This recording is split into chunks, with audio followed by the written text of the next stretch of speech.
മഹർ കൊടുത്തൊരു നാൾ മുതൽ അവളൻ മണവാട്ടി പെണ്ണായി. മരണം വരയൻ കൽബിൽ ചേർത്ത് അവളെന്റെ റൂഹായി.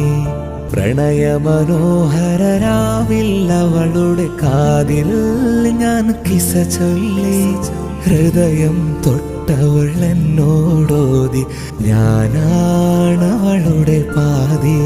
സ്നേഹമേറെ തന്ന് മാതാവിൻ ലാളനയും അവളേകി.